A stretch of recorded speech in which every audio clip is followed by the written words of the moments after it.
sağlı sağlı gideceğim. Evet, sol daha güzel. Daha derin. Burası köprü hacı.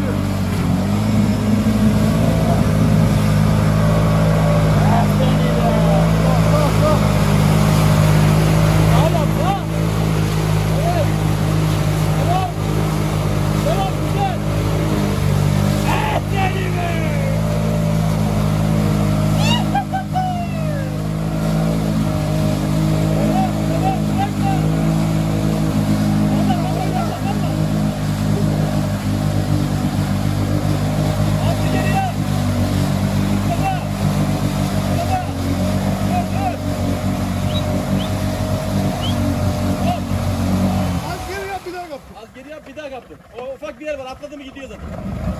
Sallamaya devam. Sallamaya devam. Sallamazsan gitmez. Sallayacağız. Sallayamıyor. Burada bir düğme var. Kullanmıyorum.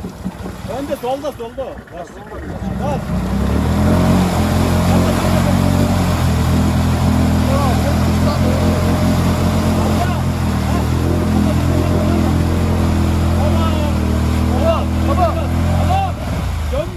Gömme. Hemen ileri git.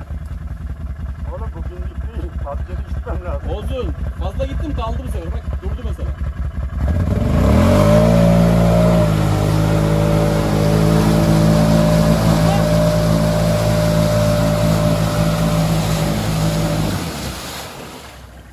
Sallaman lazım. Bir şey değil ya.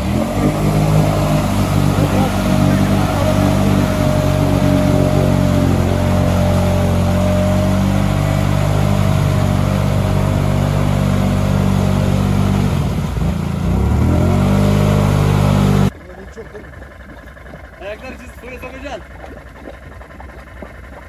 Sallaya gidiyorum.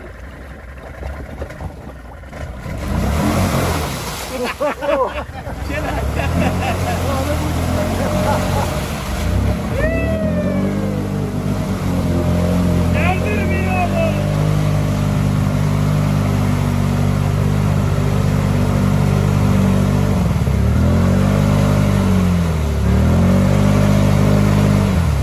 Sallamazsan gitmiyor da. Yatıyor. Yan taraf sağlam değil mi? Ayağına vurma sağ tarafa. Aynen oradan destek al. Sağ tarafa ayağını koy, çimenlere itiklettir kendini. Ha oradan itiklettir kendini. Salla. Hem salla hem itiklettir. Evet.